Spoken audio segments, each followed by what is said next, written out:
ዛሬ ማርያም እና ዛሬ ሚካኤል ነው ብለህ እንዴት ነው ተቀምጠህ አርፈህ የምትውለው? ጌታ ተይዞ በአይሁድ እጅ እየተገፋ እየወደቀ አንተ እንዴት ነው ተቀምጠህ በዓል የምታከብር? ስለዚህ ማማተብም አይከለከልም፣ በስመ አብ ማለትም አይከለከልም ማለት ነው። ምክንያቱም በዛ ቀን እኮ ለአንተ ክርስቶስ ላቡ እንደ ደም እየወረደ ነው። ላብ አይደለም ደም ነው የወረደው። ደም ብቻ አይደለም ቆዳው ነው የተገፈፈው። ቆዳው ብቻ አይደለም የተገፋጠው። በስመ አብ ወወልድ ወመንፈስ ቅዱስ አሐዱ አምላክ አሜን። ሰላም እንዴት አላችሁ አድማጭ ተመልካቾቻችን? ይህ ዋካ ብርሃን ሚዲያ ነው። በዚህ ሚዲያችን ግብረ ባኮስ የተሰኘ ልዩ መርሃ ግብራችን መካከል መምህራነ ቤተክርስቲያን እየጋበዝን ለጥያቄዎቻችሁ መልስ እንዲሰጥ እናደርጋለን። በዛሬው ዕለት የጋበዝናቸው ታላቁ የቤተክርስቲያናችን ሊቅ የባህር ዳር ሀገረ ስብከት የሊቃውንት ጉባኤ መምሪያ ኃላፊና የአራቱ ጉባኤያት የትርጓሜ የምስክር መምህር የሆኑትን ክቡር ሊቀ ሊቃውንት ስምዐ ኮነ መልአክን ጋብዘናቸዋል። ሁኔታ ጥሪያችን አክብረው ከመካከል ውድ ጊዜዎትን ሰጠውን ለጥያቄዎች መልስ ሊሰጡ ስለተገኙልን በአድማጭ ተመልካቾቻችን ስም እጅጉን አድርገን እናመሰግናለን። እግዚአብሔር ይስጥልን። አሜን። እንኳን ደህና መጡልን። አሜን። እንኳን ደህና ቆያችሁ። ወደ መጀመሪያው ጥያቄ አልፋለሁኝ። በሰሙነ ሕማማት የማይጸለይ ጸሎት አለ? ለምሳሌ በስመ አብ ማለት ማማተብ መልካ አይጸለይም ይባላል። ይህ እንዴት ይታያል? የማይጸለይ ጸሎት እንኳን የለም። እውነት ለመናገር በተለይ የግል ጸሎት ላይ ውሳኔ አልተላለፈም። አንዳንድ ሰዎች እንዲህ ለማለት የሚያበቃቸው እንትን አለ። በዚህ በግብረ ሕማማት አንድ ውሳኔ አለ። የጸሎት ሃይማኖትን እስከ ሀበ ይብልሃመ ይላል። ታመመ ሞተ የሚል አለ አይደለ? ታመመ እስከሚለው ድረስ እስከ ዓርብ ድረስ ማለት ነው።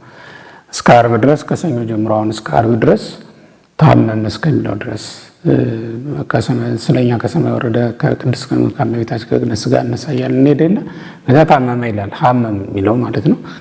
እስከሱ ድረስ ብላችሁ ተውት ይላል። ያችን መነሻ አድርገው ነው እንግዲህ አንዳንድ ሰዎች ጸሎት አይጸለይም ይሄ ምናምን እንደዚህ የሚል ሀሳብ ለመስጠት ያዳፈራቸው መግቢያ የሆናቸው እሱ ይመስለኛል እንጂ በተለይ በግል ጸሎት ምንም አይነት እንትን የለም፣ የተሰራ ስርዓት የለም። የግል ጸሎት ማንኛውም ሰው የትኛውንም ሊጸልይ ይችላል። የማህበር ሲሆን ነው። ይሄም ራሱ የማህበር ላይ ነው። የማህበር ማለት ምንድነው? ግብረ ሕማማት እናነባለን። ጸሎት ሃይማኖት የሚታወጅበት ላይ እስከ ሀበ ይብልሃመ ድረስ እንሄድና እናቆማለን ማለት ነው እንጂ ከዛ ውጭ በግል ጸሎት ላይ ይሄን ጸልዩ እና ጸልዩ ተብሎ የተላለፈ ትእዛዝ የለም። አሁን ቅዳሴም ቢሆን የጋራ ቅዳሴ ነው። መስዋዕት ለመሰዋት ገብተን ምንጸልየው በጋራ ምንጸልየው ጸሎት ነው እንጂ በግሉ ቅዳሴ ማርያም ቅዳሴ ጊዜ የሚጸልይ ሰው ቢኖር አሁን አይጸልይም ማለት አይደለም። በግሉ ማንኛውም ሰው ሊጸልይ ይችላል። ምክንያቱም በግል ጸሎት ላይ የተሰራ ስርዓት ስለሌለ ነው። በአጠቃላይ አሁን ያ ማለት አሁን በማህበር በሶሻል ሚዲያ ላይ ባሉት መንፈሳዊ ግሩፖች አዳራሽ ላይ ባሉ መርሃ ግብራት ቢኖሩ በእነዚህ መጸለይ ይቻል ይሆን? በእርግጥ አሁን በዚህ ወቅት ያለ የማህበር ጸሎት ግብረ ሕማማት ነው። እኛ አሁን በማይሌት በቤተክርስቲያን የሚታወቀው ሌላ የለም። ምህላም የላትም ቤተክርስቲያን፣ ቅዳሴ የላትም፣ ኪዳን የላትም። የማህበር ጸሎት ብላ የምታስበው በዚህ ሰዓት የእንትኑ ነው የግብረ ሕማማት የሚነበብበትን ቦታ ነው። ሌላ የማህበር ጸሎት በዚህ ሰዓት ያለ አይመስለኝም። ካለም እንኳን የተለየ ራሱን የቻለ ስርዓት የተሰራለት ምንም አይነት የማህበር ጸሎት የለም በዚህ ሰዓት። ስለዚህ ማማተብም አይከለከልም፣ በስመ አብ ማለትም አይከለከልም ማለት ነው። ማማተብም በስመ አብ ማለትም አሁን ከእንትን ጋር ምንም የሚያገናኘው ነገር የለም። ይሄኛው አገልግሎት እንደው ቅዳሴ ሲከለከል መስዋዕት መሰዋት ስንተው ቡራኬም ስንከለክል ምንም ስንል ሰዎቹ ግራ እየገባቸው ከፍርሃት የተነሳ የሚያነሷቸው አንዳንዶቹ በፍርሃት ምክንያት ፈርተው እንደው ሕግ እንዳንጥስ ብለው ሕገ እግዚአብሔርን ከማክበራቸው የተነሳ ረድኤተ እግዚአብሔር እንዳይነሳቸው ሕግ እንዳይጣስባቸው እግዚአብሔርን ከመፍራታቸው የተነሳ ረቅ አድርገው አጥረው ስለሚኖሩ ነው። በሕይወታቸው ነገሮችን ሁሉ ረዘም አድርገው ስለሚመለከቱ የሚያነሱት ጥያቄ ነው። አንዳንዶቹ ደግሞ ካለማወቅ የተነሳ ዝም ብሎ ተነስተውም የሚያስተምሩ አሉ። ማማተብ አይቻልም ይሄ ምናምን እንደዚህ ብለው መልክ አይጸለይም ብለው ያነሳሉ። አሁን ለምሳሌ አሁን መልክ ብለህ ብታነሳ መልክ የማይጸለይበት ጊዜ አይደለም። የመልካ ሕማማት እኮ እንጸልያለን። መልክ ነው በራሱ መልካ ሕማማት መልክ ነው። ሌሎች መልካ መልኮች የሉም። በዚህ ሰዓት አንጸልይም። ለምሳሌ ውዳሴ ማርያም እንጸልያለን። አሁን ቤተክርስቲያን ዳዊት እንደግማለን በማህበር መልካ ኢየሱስ ግን አናረግም። ለምን? በዚህ ሰዓት ምንድነው ፊቱን የተጸፋበት ጊዜ ነው ብለን ስለምናምን መልኮችን ለገጽከ ለመልክከ እያልን አይደል መልክ እንትን የምንለው የምናቀርበው፣ እንደዚህ አይነት መልክ አናቀርብም ማለት ነው። ይሄ የማህበሩ ነው። እዛው ላይ ማህሌት ላይ ለሚቀርበው ለማህበሩ የተሰራ ስርዓት ነው ማለት ነው። ማማተብም ቢሆን የተከለከለው ቡራኬ ራስን መባረክ ነው ብለው ስለሚያስቡ ነው ሰዎች እንጂ ራስን ባረክ እንኳን በለም ህማማት ስለሆነ ባርከን ነው የምንበላው። ሙሴ እኮ ለህዝቡ መናም ሲወርድላቸው ውሃም ሲፈልቅላቸው ባርኮ ነው የሚሰጣቸው። ጸሎተ ሙሴን ደግሞ ማለት ነው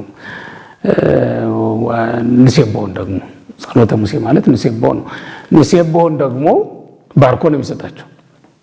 እስራኤልንም ልክ እንደዚያው እግዚአብሔር ይባርካችሁ ብሎ ነው እግዚአብሔር ሎሊ ባርከው ያርገጾ ላይ ሚል ቡራኬ እኮ በወሬቱ ነው ያለው። ህዝቡንም እንዲህ ባለ ቡራኬ ወባረኩ እስራኤል ወባረኩ ሙሴ ወአሮን ዘቡራኬ ወባረኩ ደቂቀ እስራኤል ዘቡራኬ ይላል። ደቂቀ እስራኤል ሁሉ ይሄን ቡራኬ ይሄን ምስጋና አቀረቡ ማለት ነውና ባርኮ መብላት ባርኮ መጠጣት ከጥንትም ጀምሮ ያለ ነው። ራስንም መባረክ ልክ እንደዛው ይኖራል። ወባረኩም እስራኤል እንዲል ማን ነው ያዕቆብ ሁለቱን የዮሴፍ ልጆች ዋስታለፈ ዲሁ አይደል ምንለው እጁን አመሳቅሎ ባረካቸው ይላል። ኤፍሬምንና ምናሴን ማለት ነው።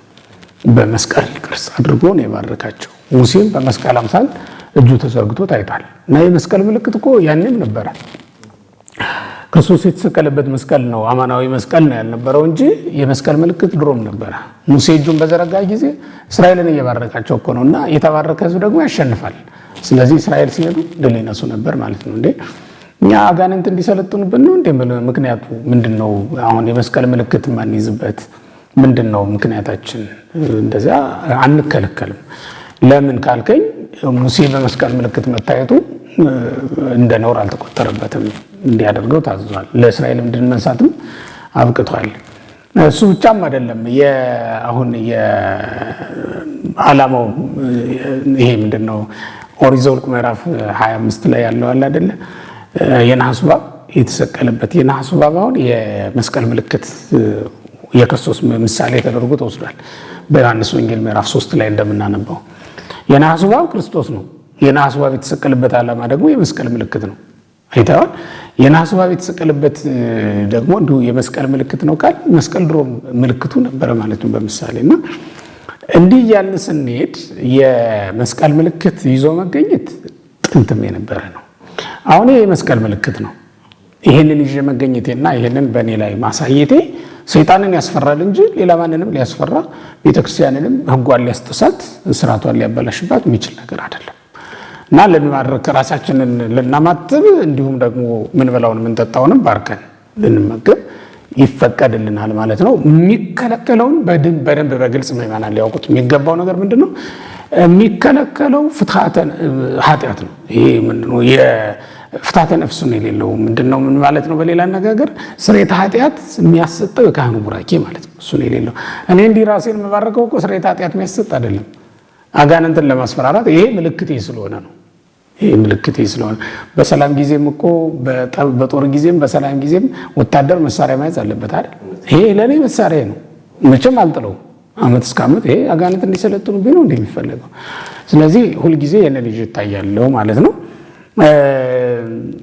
ይሄ አይከለከልም። የተከለከለው የካህኑ ቡራኬ ነው። የካህኑ ቡራኬ ምዕመናን በደንብ እንዲገባቸው የሚያስፈልገው የካህኑ ቡራኬ የተከለከለው ስርየተ ኃጢአት የሚያሰጥ ስለሆነ ነው። ስርየተ ኃጢአት ያልተሰጠበትን የ5500 ዘመን ታሪክ ለማስታወስ 5 ቀን አይደሉ እነዚህ 5500 ዘመን ነበሩ እነዚያም እና 5ቱ ቀናት የ5500 ዘመን ምሳሌዎች ናቸው። እንደዛ ስለሆነ ለ5 ቀን ተኩል እኛም እንከለከላለን። ለ5 ቀን ተኩል ማለት ምንድነው? ከሆሳዕና ቅዳሜ ከሆሳዕና እሑድ ከሰዓት ጀምሮ አይደል የምናቆመው ቡራኬ ከሆሳዕና ከሰዓት ጀምሮ እናቆማለን። እስከ መቼ? እስከ ዓርብ ድረስ። ዓርብ ማታ ላይ ንሴቦ ይዘመርና ሊቃውንቱ ንሴቦን ይዘምራሉ። ከዚያ በኋላ ይህድግ ይፍታ ብሎ ካህኑ ኑዛዜ ይሰጣል። በእርግጥ ቡራኬ አልተለመደም። ከዛ በኋላ የቀዳም ስዑር ዕለትም ቡራኬ አንሰጥም። ለምንድን ነው የማንባረከው ከተባለ ነውር ስለሆነ አይደለም። የክርስቶስን ትንሣኤ አይተን ደስ ስላልተሰኘን ነው። ገና እሱን እየጠበቅን ነው እንጂ ነፍሳት ከሲኦል ወጥተዋል። ከዚያ በኋላ ነፍሳችን ስርየተ ኃጢአት ተቀብላለች። መንግስተ ሰማያት ገነት ተከፍቶልናል። ወደ ርስታችን ተመልሰናልና መባረክ እንችል ነበር። ከዛ በኋላ መባረክ እንችል ነበር። ግን ምንድነው እንዲቆይ የተደረገው?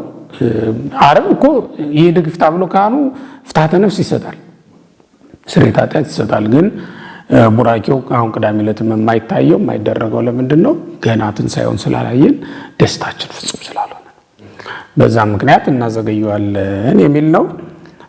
ከዚሁ ጋር አያይዞ ፍትሐትም የለም በዚህ ወቅት ጸበል መጠመቅስ ፍትሐትም የለም። ፍትሐትም የሌለው ልክ እንደዛው የታሰርንበትን ወቅት ለማስታወስ የሚል ነው።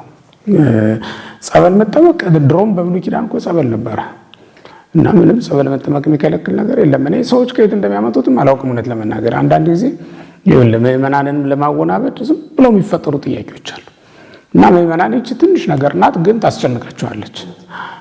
በእርግጥም መኪና በኮረኮንች መንገድ ላይ ድንጋዩን እየዘለለ ሊሄድ ይችላል አይደል? ደግሞ የሰው ልጅ በእግሩ ውስጥ ትንሽ ጠጠርም ቢሆን ብትገባ ታሰናክለዋለች። ምዕመናን ልክ እንደዛ ናቸው። በትንሽ ጥያቄ ሊሰናከሉ ይችላሉ እና ከዚህ አንጻር መመለስ ይገባናል ነው እንጂ ዛሬ መነጋገር ያለብን እንደእውነቱ ከሆነ የክርስቶስን ሕማሙን ሞቱን ትልቁን ጉዳይ ማለት ነው። እሱ ላይ ነበር ትኩረት ማድረግ የነበረብን። ዞሮ ዞሮ ምንድነው እነዚህ ትንንሽም ቢሆኑ ለምዕመናን ጥያቄ ሆኖ ግራ የሚያጋቡ ከሆነ ግን ማንሳታችን መልካም ስለሚሆን ነው። ጥሩ አንስተሃል ማለት ነው። እግዚአብሔር ያክብርልኝ መምህራችን፣ እጅጉን አድርገን እናመሰግናለን። ከመለሱልን ጋር የተያያዘ ነው። በሰሙነ ሕማማት ውስጥ የማይሰገድባቸው ዕለታት አሉ። ለምሳሌ ግዝት በዓላት ቢውሉ ያው የግዝት በዓላት በሌላ ቀን ሲሆን አንቀጸ በዓላት አለን እኛ አሁን በአንቀጸ በዓላት በሌላ ቀን ሲሆን የግዝት በዓላት የምንላቸው ከጌታ በዓላት በ29 ከእመቤታችን በዓላት ደግሞ በ21 ሁሉንም የእመቤታችን በዓላት ወክሎ በ21 ማለት ነው።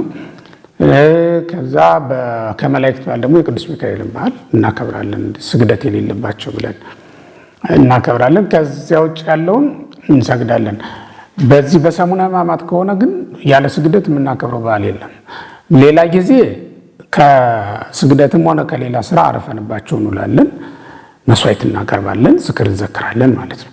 በዚህ ሰዓት ግን መስዋዕትም አናቀርብም፣ ስግደትን አናቆምም። ለምን? ይሄኛው አሁንም በዓላትን በዚህ ወቅት በሰሙነ ሕማማት የሚከበር በዓል በሙሉ በጾምና በስግደት ነው የሚከበረው። ለዛ ነው እንጂ በዓልማ ካልከኝ ስቅለት ነበር ትልቁ በዓል። በቤተክርስቲያን የጌታ 9 ትልልቅ በዓላት የሚባሉ አሉ። 9 አበይት በዓላት ማለት ነው። ከ9 አበይት በዓላት አንዱ ስቅለት ነው። ልክ እንደ ትንሣኤ ነው፣ ትልቅ በዓል ነው ማለት ነው። ክብሩ ግን በስግደት ነው የምናሳልፈው ያው እንደምታውቀው። ለምን?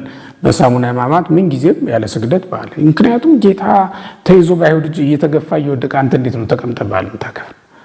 ዛሬ ማርያም ናት ዛሬ ሚካኤል ነው ብለህ እንዴት ነው ተቀምጠ አርፈ የምትለው? ምክንያቱም በዛ ቀን እኮ ለአንተ ክርስቶስ ላቡ እንደ ደም እየወረደ ነው።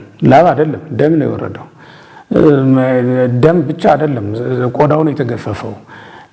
ቆዳው ብቻ አይደለም አጥንቱ ነው የታየው። እንዴት ብለህ ነው አንተ ተቀምጠህ በዓል የምታከብረው? ለአንተ እኮ በዓልህ ክርስቶስ ነው፣ ረፍትህ ክርስቶስ ነው። ማረፍ የጀመርነው ራሱ ማረፍ የቻልነው እኮ በክርስቶስ ሞት ነው። ያንን መከራ ስለተቀበለልህ ነው ማረፍ የቻልከው። እና ማረፍ የቻልክባት ቀን ያች ናት፣ ክርስቶስ መከራ የተቀበለልህ ቀን ማለት ነው። እና የዛን ቀንማ መከራው የምንሳተፍበት ቀን ነው። ስለዚህ ምንም ረፍት የሚባል ነገር በዛ ቀን የለም ማለት ነው። ማንቆርበው በሌላ መንገድ በዓል ማናከብረውም ከዚህ የተነሳ ነው ለማለት ነው። እሺ እግዚአብሔር ያክብርን። የኔታ እጅጉን አድርገን እናመሰግናለን። ወደ ቀጣይ ጥያቄ